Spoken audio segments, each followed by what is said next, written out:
What's happening, Cardinal Nation? Welcome to the CardinOLL podcast, a classroom podcast with expert leaders that is designed to help you take your leadership and learning to the next level. I'm your co-host, Dr. C. Sean Owens, also known as the Professor Owens, with my great co-host, the incomparable Dr. Andrew McCart. Dr. McCart, how you doing today? Oh, I'm doing great, Dr. Owens. Thank you for that warm introduction. It's glad to be here. It's really chilly outside, but the company and the conversation is very warm. Looking forward to our guest today, and I know you'll do an intro for that gentleman, but this is going to be a great show. Thank you. Oh, no doubt, no doubt. And before we get into introducing who our surprise guest is today, which Cardinal Nation you will love, I promise you. If you or anyone, right, wants to learn to lead with compassion and expertise in a changing world and obtain a degree from award-winning faculty and a nationally recognized program in the area of leadership and learning, go to louisville.edu, and I'm going to put the banner right there, /online/campaign/BSOLL. Now that we got that out the way, so go get your pens, your pencils, your mobile devices, get ready to take some great notes because we're going to bring in our great guest, and our special guest today is none other than Louisville's own Vice President of Intercollegiate Athletics, our Director of Athletics for the Louisville Cardinal and Cardinal Nation, Vince Tyra. Vince, how you doing today? Dr. Owens, you get me excited about this. I'm ready for the show. I love the energy. That's what it's all about. We said it's a classroom. We try to make our classrooms in the OLO program full of energy, full of fun, so that our students are wanting to learn. And I think that you are the best example right now of what we can do as far as making learning fun and learning exciting, because at the end of the day, you have the biggest classroom on campus, whether we want to admit it or not, because people are watching football games, they're watching basketball games, they're watching soccer match, they're watching anything that we can do. You have the biggest classroom, and you have the most exciting classroom, in my opinion. Well, I tell you, you got to take a lot of constituents into mind when you're making decisions in this role. And I think to that end, it's, we got about 300 staff members and obviously about 700 athletes, student athletes here, but it's the 150,000 alumni. It's all the sponsorship and corporate support around town. 60% of our football season ticket holders are not alumni. So that's just the way the city of Louisville is. So we've got a lot of people engaged in our community with the university. I certainly, having been born and raised here in Louisville, recognize the importance that the university has on the community. That's amazing. I mean, you touched so many, and then let me. And I don't even know if you know this answer, but do you know approximately like how many of your student athletes, faculty, staff are from Kentucky or from the Louisville area? I know that may be something far-fetching, but yeah, I don't know in this current group. As you can imagine, most are not, because that it's so much so that when we do our budget. Most of them we're doing our budget is for out-of-state tuition that the athletic department pays to the university. So when they are in state, we love having that school pride, because there's nothing like having somebody from the city or state be in that locker room, because they do have, they have that inherent built-in school pride, and that's helpful. But it's a smaller percentage than you would think. Because of population and other things. It's not because we certainly don't try to recruit the area hard. We do. Oh, no doubt. I mean, being a former football coach and wrestling coach, I understand that the best talent isn't always there. But the key thing is, a lot of times, when you look at the Louisville network, it spans the globe. So it's probably that it's someone, an alumni that lives in Texas, that their son or daughter or whatever, and they want them to come to the program. So though the reach is maybe not in the backyard, but the reach is always connected to the institution somehow, some way, some shape, in some form. Our goal is to keep them here once they completed their eligibility. Exactly. I understand that 100%. But let's get into some of the great topics today that we want to discuss, and so that we can leave our listeners with some good nuggets and some great goals that they have. The first question I would like to ask you is this. When it comes to leadership, what is leadership to you, and how do you define it, or how does that work in the world of athletics or even personally? Yeah, I mean, a lot of it is around the trust factor too. But what we've done in this department and what I've done in my career is built the leadership kind of concept around that trust, and respect, and certainly have values. And I won't bore you today with when I came here how we developed goals and values and how we did that, but we actually did that with the assistance of the College of Business here too. Mhm. But we use those values and goals in every decision we make, whether it's a budget goal, a capital project goal, whatever. We kind of bring ourselves back to those and say, what goal and what value does that hit upon? If Gotcha. it doesn't, we shouldn't be considering it. But what happens in that is that's how you build the trust, and the leadership starts to kind of embed itself at lower levels. Decisions get made faster. People aren't circling back because of distrust. They're just everybody's moving forward. All of a sudden, the speed of decision making happens very quickly. But that leadership, certainly I try to lead by example. Everybody says that's a common cliche, but the trust factor and having values behind it, I think is what's defined my leadership in any of the businesses I've been in, and in particular this athletic department. And we got to make a lot of tough decisions here, and have, as most know, over my 3+ years here. And I feel comfortable when I lay my head down at night that those values or those decisions are in line with our values. That's it. I think that's very key and that's very critical. That's the first golden nugget we want to definitely leave to our listeners right there. One, it starts with trust, and then obviously from that trust, have some goals and some values. Now you mentioned like the speed of trust. Now I'm a book nerd, so I'm not sure you know that, probably not, but I'm a book nerd. And when you said the speed of trust, it brought to mind Stephen Covey's book, The Speed of Trust. Was that something that kind of played a role in that, or am I just showing my nerd? No, I'm familiar with that, but it's just something it's a learned, scenario when you go through and you see environments where there isn't trust, how it gets bogged down and decision making slows. And unfortunately, those are companies that are usually laggards, as you Right. guys know. But where you do have buy-in at the top, and then it's buy-in throughout the organization, the speed of those decision making is impressive. We have it here. I would tell you we didn't have it when I got here. Maybe it's just because I was a newbie coming in, or there was inherent issues already here. But we worked through that, and the way we got the buy-in is when we did develop the goals and values as I'll say more of a senior team, and then we sent it out to all the staff members in a survey and asked for their input.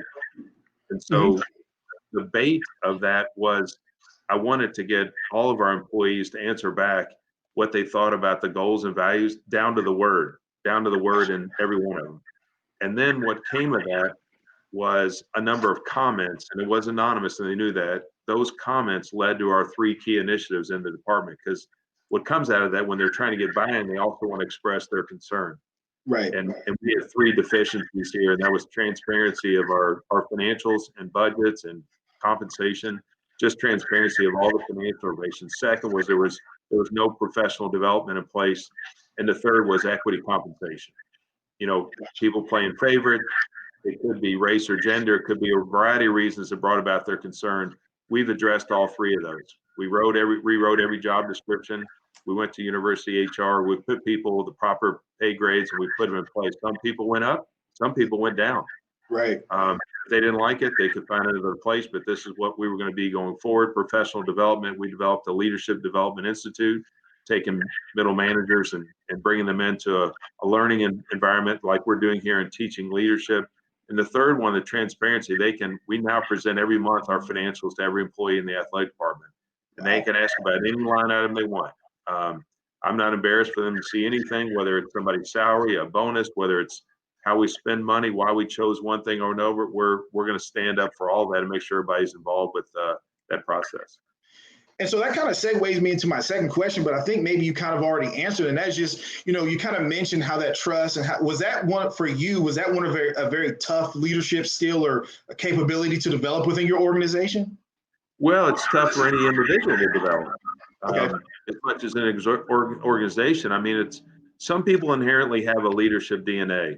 I always felt like I did. I'm not trying to brag, but I was one who would jump ahead and say, I'll be on the student council. I'll be a captain of the team. I'll do school project and lead it, whatever those things. So for me, it felt more comfortable and natural to do that. Not for everybody, but trust doesn't come naturally to all those either, right? You got to develop trust in each of those roles, no matter where you are. That is somewhat learned because I forgot the term, the joke that some fake it till you make it or whatever. I mean, they always hear that term. Right. And I think there are, I've seen people who do that too. But I think part of as you're growing as a leader, you're going to make mistakes. And if you're not thinking about that and doing your own post-mortem on what happened and what you can apply, I think that's where I got better as a leader, thinking about not less about my success and more about my errors that created more success later. I mean, some people just have trouble with the difficult decisions, whether they be financial ones. It could be reprimanding a peer. It could be, conflict management is something most people shy away from. So I teach empathy. I teach people, I think empathy is the cure to conflict management. So we do empathy. We've done sessions here with the senior team on you need to understand why the other person thinks the way they do and what's happened in their past that's created some conflict, and they need to understand your side. I agree it'll get to a quicker resolution. Man, Vince, you have unloaded a wagon load of stuff on us there as far as trust, goals, values, empathy, and I think that those are all critical when it comes to leadership. I think some of the most successful organizations are definitely entrenched in those four things in some way, shape, or form, no matter what organization. Dr. McCart, what do you think? Well, thank you, Vince. That was a lot of great information there, and really, I mean, this could have you could have been a guest speaker at any leadership conference or seminar I've been to, and gotten a round of applause, so standing ovation kind of thing. So, Thank you. I wanted to ask you about something that's really I'm proud of, and I've got my PhD here at the University of Louisville too, so I've been around the community some time, and this is from your bio on the gocards.com. And it says here that the U of L student athletes amassed over 9,800 service hours through the Cards Care community outreach in 2018 and 19, and which ranks among the top 5 in the nation in the NCAA Teamworks Helper Community Service Challenge. And I mean, that's like the Hall of Fame of giving. And I just think that's is wonderful. And my question really, these are very busy students, very busy leaders on your staff. And how do you inspire and motivate them to care about volunteering when it could just feel like another priority? Well, I will tell you this, that I know the basketball banner got taken away from us, but we have a banner that hangs in our Thornton Academic Center that's #1 in the NCAA in community service. Wow. And that was a goal of ours as we moved through before COVID hit that prior year. We were #1. To me, I'm unorthodox in the AD because I came from outside the athletic world. And what I mean by that is I'm definitely focused on the student athlete experience. And we try to gauge and create our budget and everything we do around that student athlete experience. I want them to leave here telling me in their exit survey and we do survey them, that they had a great experience here. And if they didn't, I want to understand why. But underneath, and I'm getting to the point of, surely I want to win championships like everyone does. I'm as competitive as you're going to get coming up through my athletic background and in business. But I want them to leave here with a degree and great values. They come from a variety of backgrounds, a variety of geographies, countries. But in the end, I want them to have great values. Part of that goal for me is to making sure that they're well-rounded, and we teach gratitude over entitlement. And many times when student athletes come in here on a scholarship and they get all these great Adidas swag and all these great meals and they travel, on planes and stay in the hotels and all that, it's easy to get wrapped up in becoming entitled. And all of a sudden it's a cold water bath when you leave here. And so along the way, I'm trying to explain to them about what it's like after they're done here and they got that degree in hand.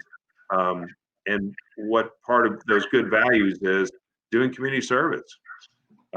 It'll humble you to get out in the community, and I've done it with them. As I say, I put on my hoodie, sweatshirt, go downtown, and we put on gloves and pick needles out of alleys. We pick up trash. We'll do whatever we can to help you, as much as feed the hungry and all the other initiatives. I was on a university initiative this morning about the CardinOLL cupboard, feeding our own students who may not have the resources. So all those things matter to me. I got to set an example of that and lead with that. But that is why community service is so important to me. I think it's going to shape their values when they leave here, and it'll really be hand in hand with that degree. Oh, that's just a great response, and I appreciate that. The leading by example, the really teaching people things that they'll take with them after the, I believe you called it kind of a cold awakening whenever they leave, and they don't have the support structure of the university, but you've instilled in them values that they can take with them and make their own way in the world. And I just really appreciate that. I think that's a great thing that leaders in any organization can do.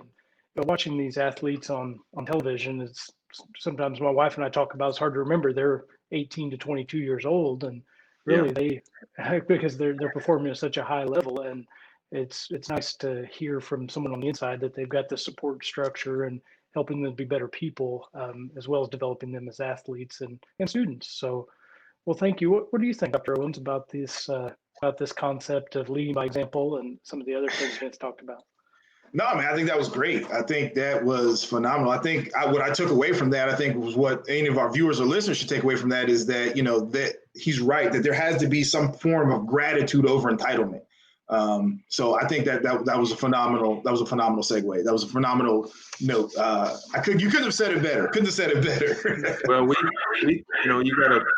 you gotta walk the talk, and we do it here. I've tell people in my presentations, I literally put the gratitude and the greater than sign over entitlement.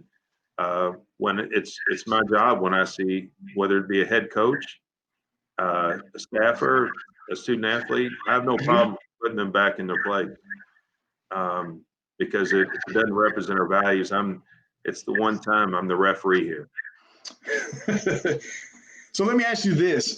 There's data out there that says that over 80% of employees are disengaged in the workplace. Do you think that leaders, are at fault for that high of number of their subordinates? I don't know, like using the word subordinates, but, employees, workers, colleagues just being disengaged in the workplace? I do. I really do. I think that you can create that environment where people feel fulfilled. If you provide them all the things I talked about, with the transparency, information, what you're about, I think, I'd be disappointed if you went to an athletic department employee, newer or 20-year, and they said, "What are you guys about?" And they couldn't describe our goals or values in some way, shape, and what we're about, and that student athlete experience. If they couldn't describe that and what they're working hard for here in their servant role, then I'd be disappointed. But keep them engaged. We celebrate our success, and I'm not just talking about wins. We just had a quarterly meeting with all staff. Unfortunately, it's Zoom. We usually do it live and break bread together and have like a breakfast or something together. And I update on everything: financials, where we are. We go through the top issues in NCAA, things that are impacting our department, our conference. We do get into, and we talk openly about them all, but what we're trying to get done, what our key initiatives are, what our capital projects are, and why we decided upon those. All those things are kind of out there, and everyone feels, I want them to go home. If they're cutting the grass at the golf course, or they're in charge of sport administration for football, if their neighbor walked up to the fence, I want them to be able to describe what's going on in this department. That information is really powerful. Feel like they're engaged, and it's our job to do that. It's not the employee to come in and say, "Well, somebody tell me what the hell's going on here." Right. And so we try to make it a point with communication. I think people are crystal clear on where we were on social issues. That's why it went smoother for us than most. We led the conference. Adidas and others picked us as the top school on that, and they tried to leverage all the ideas we did. And I think it comes back to the basics that I've been talking about, because they know our values were intact. Nobody knew, they knew where we were going to be. They're going to be wavering or opportunistic runs at social justice issues. We already had initiatives in this department, and we were strategic about our moves, not opportunistic. Got you. That makes perfect sense. I mean, and just for clarification, about how many employees or how many people fall under your purview as the Vice President of Intercollegiate Athletics, Director of Athletics? And we got a little, probably around 280 today. Okay. Yeah, around 275, 280, I'm going to guess today. And is that with like, does that include like GAs, Yep. quality, just anything and everything That's connected to everybody athletics? from our facilities group to marketing.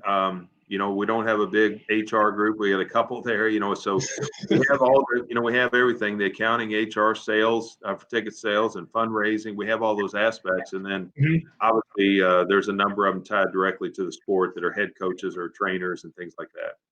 Perfect, perfect. So, I mean, what would you do if that number came back to you? If you took a survey and it says 80%, Vince, they said they're not happy. What does that mean? How would that change your perspective of how you're leading our athletic department at this point in time? Not Well, saying that is true. That is not the University of Louisville's number. no, Just put that out there. I'd be trying to hire one of you guys to come help me out. It'd be shocking to me first. It'd be disappointing just because of my own style. And I'm not saying there wasn't. I'm trying not to be critical. I'm not saying there wasn't some of that when I came in here. Right. We had a lot going on in this athletic department. Some of it distasteful, as you know, related to what was going on in our NCAA issues and so forth, and some controversial changes. So we had to. They didn't know who I was and what I was about, and certainly without athletic experience, they probably made them question our future. But in time, you earn that trust. We made very good decisions. We created that buy-in. But even to this day, I feel like we got a great culture. Obviously, I'm biased and I talk about the things I'm proud of, but I hear our leaders in this department also talk about it when they're interviewed, and that's exciting to me. I also see it with the student athletes coming back. And last night, Roman Oben, who played here and played professionally for a long time, he's sending me a DM through Twitter, wants to get on and do what we're doing right here, make him a better leader. Right. Those things are validation. We're doing some things right. But with that being said, I don't take it for granted. You have to keep it fresh. We're engaging in the athletic department right now with the College of Education. We are doing a daily cultural, it's a question that goes to all the athletic department staff. All of 2021, we get a daily question that starts January 12th and ask them something about that day and maybe how you feel, or a different question that's going to come. Dr. Hancock and Dr. Green, they're leading this effort with us, but we've committed to that. And because I want to know, I need accountability on me that I'm doing this right and we're still doing this right. So those are the things we do. When we created the goals and values, and I won't take up too much time on this, but I had my own ideas after 5 months of being here, what I thought our goals and values should be. Right. Dr. Ryan Quinn from the School of Business. He's an expert in ethics, ethics as well. Yep. I said to my senior staff, we're going to do a one-day off-site retreat. We're going to develop our goals and values and refine them and take back to the rest of the department. And I want to make sure we're on the right page and that I'm being held accountable, that I'm leading you guys in the right direction. What I didn't tell them was I wasn't going with them. So those 20 leaders went off-site with Dr. Quinn. I didn't go. And that way they could talk openly about goals and values. And if they didn't want to buy into my theories, there was a time for them to talk about it openly. The good news is Dr. Quinn called me at the end of the day and he said, dude, I've got some good news. They're right on top of you with what they had, very close in like 4 or 5 of the values and 4 of the goals. So that was, to me, held me accountable that I was doing my job right as a leader. And then we took it from there and created goals and values that we abide by today. Man, that's awesome stuff. That is awesome stuff. Dr. McCarr, you want to chime in on this? Well, yeah, I'd love to. The communication piece that you mentioned, Vince, I think it's so important to have an official channel of communication where everybody knows where the key source of communication is coming from, or else I've seen employees make up their own version of the facts without a serious sense of communication from the top down. And I worked in manufacturing before I got into higher education, and rumors would fly through a factory faster than I could believe, and management had to stay on top of that. And really, I think doing the things that you mentioned that you're doing, of continuously reporting and letting people know that you said their neighbor comes over the fence and asks what's going on over there, that they know, and they know the top initiatives that are going on and can take pride in that. So I want to commend you on that. Is there anything else you would say on that before I ask my next question? No, I think it's important, though, to your point, to get that out on a regular, that employees know. that there is a format or formality to that also. They know quarterly we're going to update. They can submit any question they want. I don't care what the question is, if it's controversial or not. I'll answer it. They could be asking about NCAA violations. They could be talking about name, image, and likeness and how I feel about that coming up. No matter what the topic is, I'm happy to address it. And I've done the same with the media. I've done the same with our donors. You have to be consistent. So in your communication, and that allows you that trust that we talked about where we started, because I feel like my direct reports, I got a dozen of them, not the coaches, I'm talking about the leadership inside the athletic department. Those are my 12 apostles, right? They got to be able to speak the good word too, as factually and informative as I am myself when I'm out there. Right. Oh, that's great.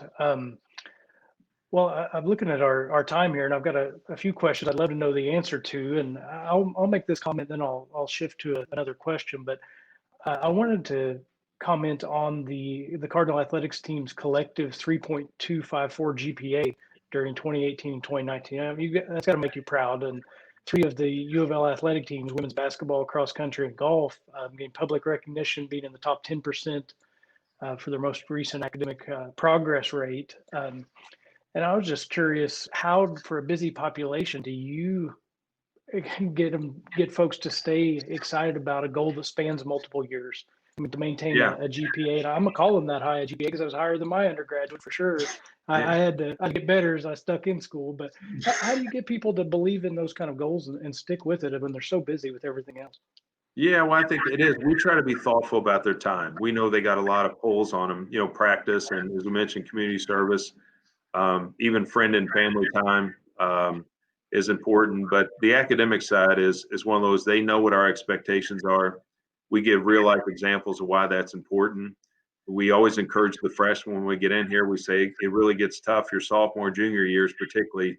You better not fall behind in the beginning. So we give them that advice that start off on a great note, so you're not playing from behind. That inherent pressure on your grades your sophomore, junior year can be untenable at times if you start off with a bad note. So, but I always give them my own experience, having played baseball in college, and back then they didn't regulate the number of games. We were playing 80 plus games in one semester.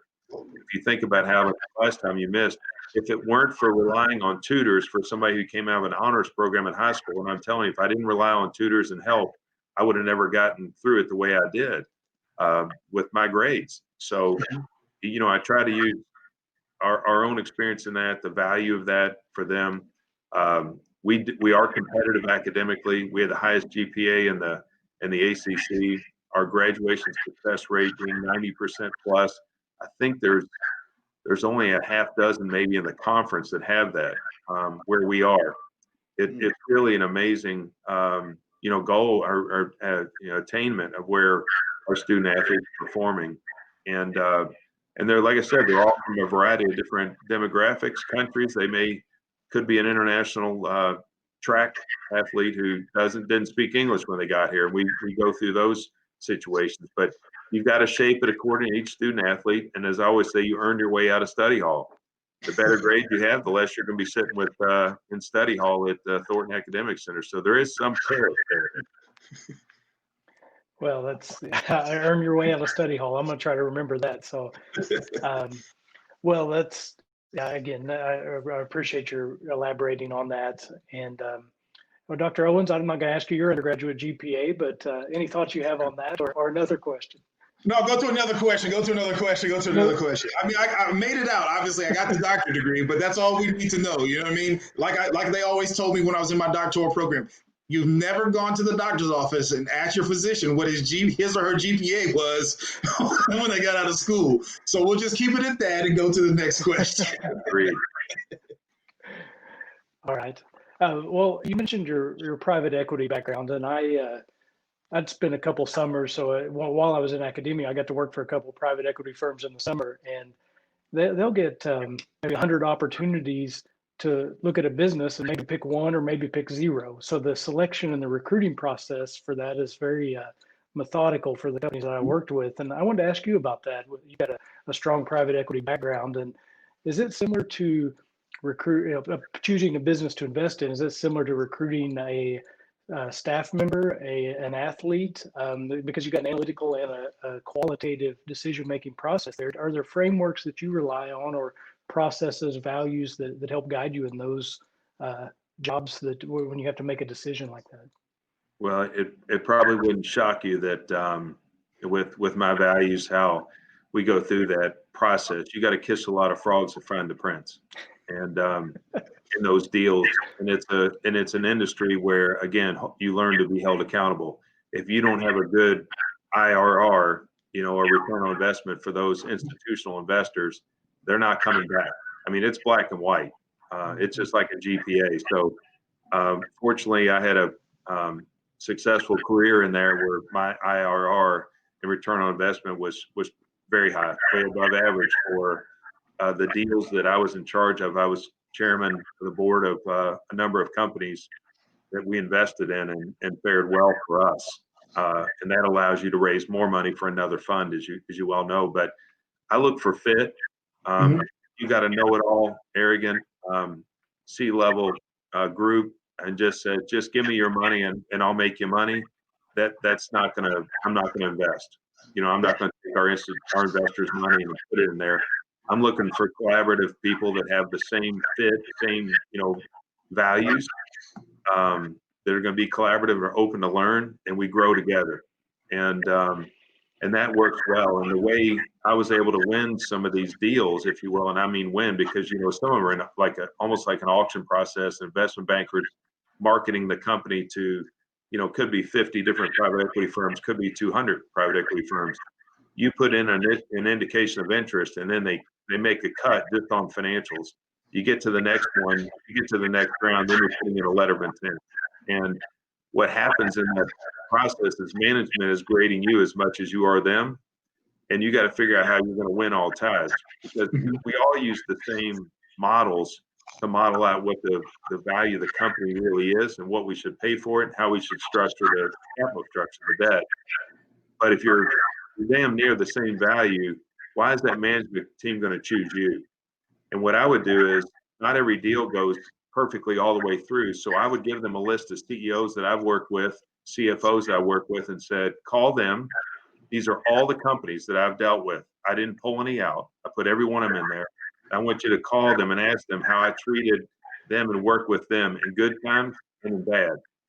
If things went bad, did I come in and flush out the whole management team, or do we dig in and figure out a plan together how to improve the company? And that got us a couple of companies, BioPharm, a pharmaceutical company up in Philadelphia, Halcon, a rail for Class 1 railroads, company up in Toronto. They chose us because of that, and both of those companies were over 3 times the 3.2 and over 4 times the money return on those companies. Great management team, picked us, similar values. We worked well. We grew the companies well together and had a terrific return for those investors. Well, and that says something too, not only about the fact that you're willing to be transparent and hand over those names and numbers, call any of my references, but that you didn't burn any bridges along the way. And it was you had a reference list that you could be proud of, and so I think that goes back to, again, living with values. And Dr. Owens, it creates that trust. What we talked about, you create that trust right out of the box. If you tell them, here's every deal I've ever been involved with, you call them and ask them about when we had a bad quarter or a bad year or something happened and how they were judged and how we worked together. Right there, the trust is built.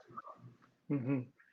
Well, and I think that's one of the true marks of a leader. It's easy to choose a higher road when things are going well, but when you have that bad quarter, or when you're facing coming off of a term of sanctions, or when things aren't easy, that's when I think you really get to see someone's leadership style, because it's a little tougher to do the right thing whenever it's the walls are closing in on you. And I like that approach. Ask them how we were doing when we had a bad quarter, things like that. So. Well, Dr. McCart, you just made a comment that would resonate with our management team here. They hear me say it all the time in our cultures. You have to be fearless to do the right thing. Yes. And if you can get to that point, I hate to bring up an HR situation where you may have an employee that you have to ask to leave. your stomach won't get butterflies if you can be fearless about doing the right thing. If you know it's the best thing for probably the individual and the organization, whether it be that or making a tough decision financially or whatever. If you can get your mentality in that you know you're doing the right thing, Right. that little misery that you have when you're making those decisions, for me at 25 and 30, by the time I'm 55 today, I'm not saying I ever became hardened to it, but your values grow stronger over time, and you know you become fearless about doing the right thing. Yeah. Hmm. Well, Dr. Owens, I'm going to turn it back over to you as I sit and soak that in for a moment. Yeah, I think Vince, you made a great idea. You were talking about fit, so let me throw this in here. If you are in a position where you want to take your learning to a whole new level, and you want to be at a great place where you fit in, the University of Louisville is one of those great learning environments where you will fit in. Come challenge yourself to lead with compassion and expertise in a changing world and learn from award-winning faculty in a nationally recognized program that specializes in leadership and learning. You can check us out. We offer a bachelor's and we offer a master's degree program. You can check it out at louisville.edu/online/campaign/OLL. Well, Vince, we don't want to hold up all of your day, and I just want to get to some really critical points that I'm sure Cardinal Nation really wants to know about, and that's really about athletics, right? We know what you've done, and that's great, and your leadership, but most of us don't work for you. So, but what I want to know is about athletics and COVID, right? COVID, if I'm reading your bio correct, you have your bachelor's degree in healthcare administration. So I know you're far removed from that now, right? All right, as the athletic director, not a lot of healthcare going on right now. But I think COVID has brought challenges to athletic departments across the country. Where do you see athletics going from, moving forward? I don't know if we want to go 10 years from now, 5 years from now. What are some of the things that your private equity background has brought to the athletic department at Louisville, so that Louisville's, I guess, in a good position moving forward post COVID, or whatever the ramifications that come from COVID? Yeah, no, it's been a challenge. Nobody could have expected or anticipated what happened when COVID hit. I mean, there was like a light switch, right? All of a sudden for us in athletics and in the community outside of athletics, all of a sudden we got notification that people were getting sick and getting sick very quickly. And unfortunately, we had some deaths early on. And, people are walking around in spacesuits in the Kroger while they're shopping, 2 weeks later. And we're telling students not to come back from spring break. I mean, it was really an interesting and challenging time, but it's what you do with it, right? You can sit back and wane on what the results are going to be. But I think our view was we were very proactive. We made assessments of what it was going to mean to us. We knew it wasn't going to be solved very quickly. There wasn't a vaccine waiting, nor anything happening in the development of it. And it didn't appear as something to me that was going to go away quickly. So from the private equity side, I guess my own mentality is you're always got to be looking and planning ahead. We made some difficult decisions at that time related to right away. We shut down a lot of travel, all discretionary spends. We locked down our purchasing cards, everything in the department we could, and capped our expenses. Unfortunately, we did have a few months of furloughing anybody that wasn't directly related to the student athlete. Some case, if there wasn't activity going on, whether it was facilities or marketing, what have you. And we had to unfortunately right size our department too, in our positions. I think, that's a touchy topic, but I think looking ahead, I think we've learned where people can pitch in. I think we've learned more efficiencies in our own department. I don't foresee our department size going back to where it was. Okay. I think there's other things on even like travel expenses big. You're always traveling in a live event business, you're always traveling to play. And I think we've got more thoughtful about that as a conference and as a NCAA about, do we need to be traveling across country all the time to get a game in? How do we think about that from a health and safety aspect as much as from a defense standpoint? I think a number of things have come into play, and um, even in the ACC, I don't know that all of our AD meetings, we have 3 big ones a year that are live in person, whether it's a 2-day, a 3-day, and a 3-day. I don't foresee all 3 of those coming back to live events anymore. I think you can foresee 1 to 2 of those being just like we are here today. We've been incredibly efficient. I think people have figured out how to work around that. And frankly, I don't think we need to spend the money on it. I'd rather invest the money in something else in the department rather than going to a nice hotel for 3 days to discuss some of the topics I think we could handle online. So I think there are some permanent changes like that, Mhm. that in the way we spend our money and in our staff size. Excuse me, but I also think I would tell you that I'm proud the way we handled it.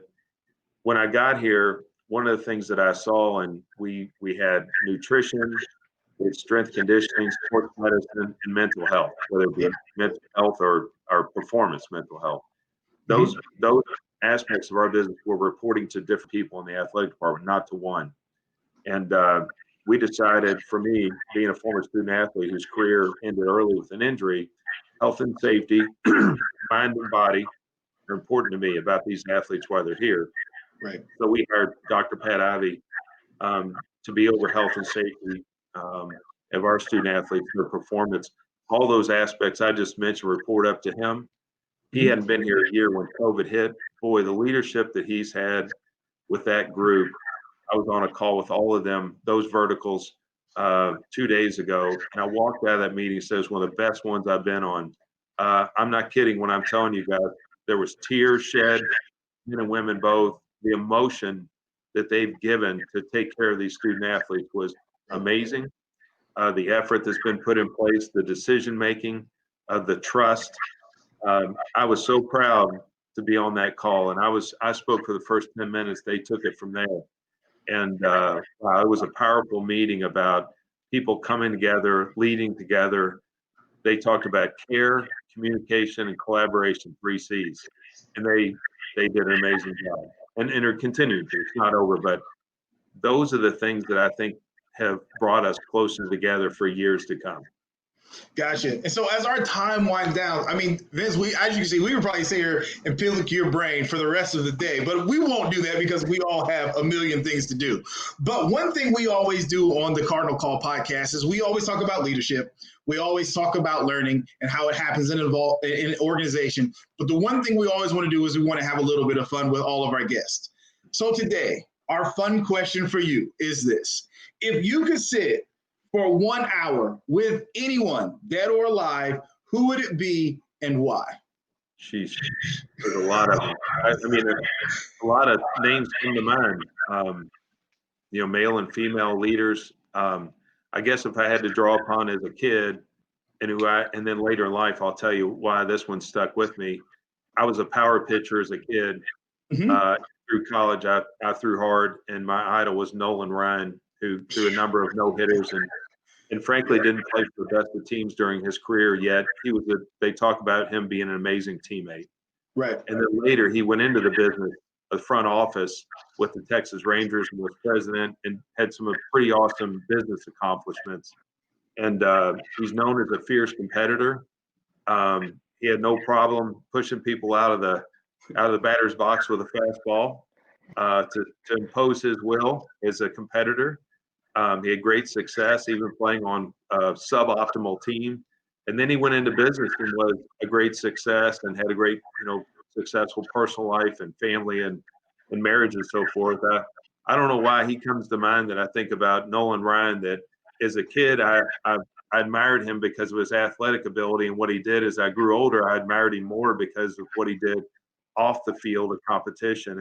And so I don't know what drew me to him as much as that he could throw a 100-mile-an-hour fastball, but I later really admired that he did it on a very poor team and never had a great attitude every time out on the mound, not expecting someone was going to make an error behind him again or they couldn't score any runs.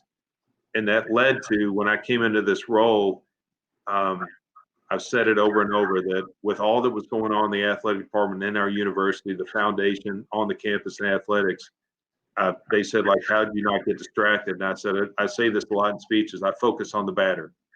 Mm-hmm. I'm coming into the game and the bases are loaded, which is the analogy here.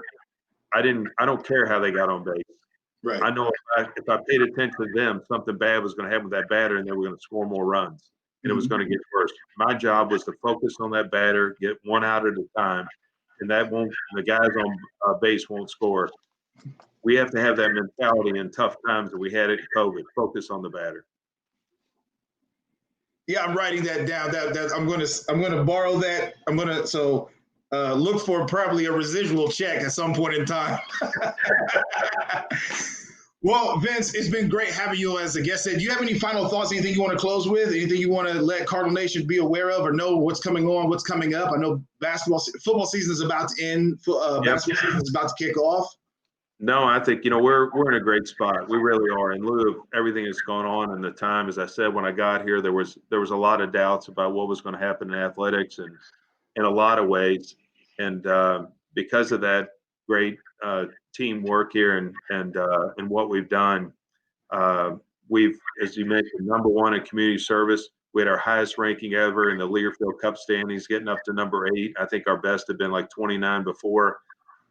We had our best fundraising effort, and our academics was the tops in the ACC. All of those is a well-rounded, approach that put us in a good spot, places we've never been, athletically, academically, community service. I'm just really proud of what everyone's done here to on behalf of the athletics and the involvement, the amount of involvement we have with campus today is amazing. As I'm working with Jasmine Ferrier this morning, and will be with Michael Wade Smith probably after this call.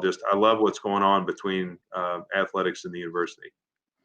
Man, that's awesome. And it was great having you as a guest today. I hope you have a great day. And the Cardinal Nation should be extremely proud that you are sitting at the helm and definitely taking us in the right direction. Any final thoughts or any final words for Vince, Dr. McCart? No, we are proud. Like I said, I've been around this place a while. It took me a number of years to get that PhD and then growing up around here as well. So we're and my family too. I mean, we grew up around here and just so proud of what's going on at the university. And I've got some tips here to be a better leader, and my wife will be glad. I've even got some tips to be a better husband, believe it or not, through this conversation. So you may get a check from her later, Vince. So talk about a residual check. But yeah, no, this was great. And thanks so much for your time, your generosity. Thank you. I appreciate the inviting and to share with you guys. No problem. Have a great day, Vince. Thank you. Man, Dr. McCart, that was a great interview with our Director of Athletics, or Vice President of Intercollegiate Athletics, Director of Athletics, Vince Tyra. He is an amazing individual. Like, we could have sat and picked his brain for at least another hour, no doubt. Yeah, he's just the kind of individual, kind of leader that you want to be around. Like you said, I would have liked to listen to more of that. So I understand why his staff is inspired and why things are going so well over there. I mean, just a number of notes that I made here that we could talk about a little bit in our recap here. But what a treat, what a generous person with his time too, just to sit with us for so long. Two guys from the College of Education and Human Development he'd never met before, and he's got a great message to share. I'm glad he was ready to share it. Oh, no doubt, no doubt. And for all those people out there, the OLL program here at the University of Louisville, it fosters leadership, learning, and performance to provide relevant solutions for a changing world. We offer programs at the bachelor's, master's, and doctoral level. Our programs educate professionals who focus on leadership, organizational development, human resources, and the workforce development in order to benefit the individual. If you want to check out anything like that, just go to www.louisville.edu/education/ELEOD/OLL. That's just our shout out. That's where we need to send you to if you want to learn more information about getting one of these great degrees in OLL so that you can go on and change your organization in a great way. But coming back to the information that AD Tyra taught us, that was amazing. I think his examples of using trust, setting goals, I think his last point hit home the most for me. And I'm an avid baseball fan, never much of a baseball player, but when he said focus on the batter and how he put it together in great context, I think that made so much sense and why he's having so much success in his organization, because he's not really focusing on COVID per se. He's not focusing on all the things that can distract him. He's focusing on what he can control right there in the moment. What are your thoughts on that? Oh, that was great. And, when I was a little guy, Nolan Ryan was also, he was just, and the first thing that comes to mind is someone charged the mound on Nolan Ryan, and he moved out of the way and got the guy in the headlock. And Yes, so he yes, wasn't afraid to, Nolan Ryan wasn't yes. afraid to show his teeth a little bit. But, I didn't know how much of a success Nolan Ryan had afterwards. And that kind of Right. goes back to what Vince was saying about providing their athletes, their time in the spotlight as an athlete is, in most cases, statistically, it's just for a brief moment in time there, but the rest of their life, and kind of like Nolan Ryan, he was able to take what he learned on the playing field and use that to be a success throughout his life. And there are just so many things there, but focus on the batter being, he said even right after they left the batter's box and got on base, he wasn't worried about that. He couldn't change how they got on base, what they were going to do once they got there. Just stay here, focus on the batter. And I certainly, in a world of just so many distractions, I think that's good advice for me and for all of us. Oh, no doubt, no doubt. I mean, I think that summed it up. If we were to sum up everything, if we were to come up with a hashtag, I'm definitely going to use focus on the batter for this interview, because I think that made the most sense having him explain it, right? I think when you have somebody who explains it, who, like you said, he was a power pitcher, he can speak from experience. It just resonates different than maybe if I were to say it, not having a baseball background.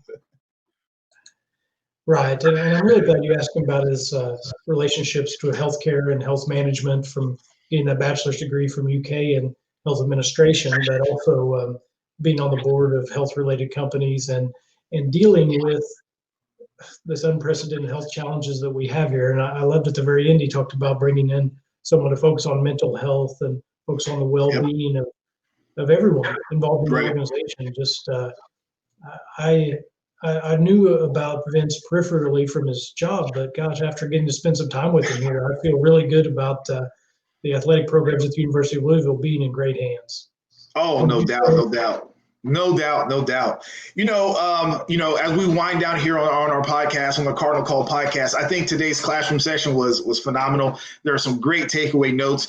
Dr. McCart, we always go back and forth about this, and it's very true, right? I think this conversation proved to be true, more so maybe than some of our others. But we say all the time that you can count the number of seeds in an apple, but you can never count the number of apples in a seed, right? Because, right, when you teach, you never know how many lives you influence. And it's very apparent that Vince Tyra has influenced a lot of lives. Well, he influenced a couple on the call today so far. I know you and I will take this forward and use it in the classroom and share it. It's like boating. You go out and you create a wake behind you, and just 45 minutes with someone like Vince, and we'll be able to take that forward and have a better impact in our families, our communities, and in our classrooms. So, yeah, just great. Thank you for your part in this. You're really the man that makes all the magic happen. I'm just here for color commentary and along for the ride. So thank you, Dr. Owens. I think, let's be honest, Susan is the one who makes all this happen. We're both recipients of her hard work. But Cardinal Nation, right? Keep leading, keep teaching, keep influencing. We hope to see you soon. Don't forget to like, subscribe, and download the CardinOLL podcast. That way you can stay abreast of all events connected to the OLO program here at the University of Louisville. And obviously we'll keep you abreast of anything happening when we're doing our next CardinOLL podcast when that drops. Until then, stay safe and stay learning.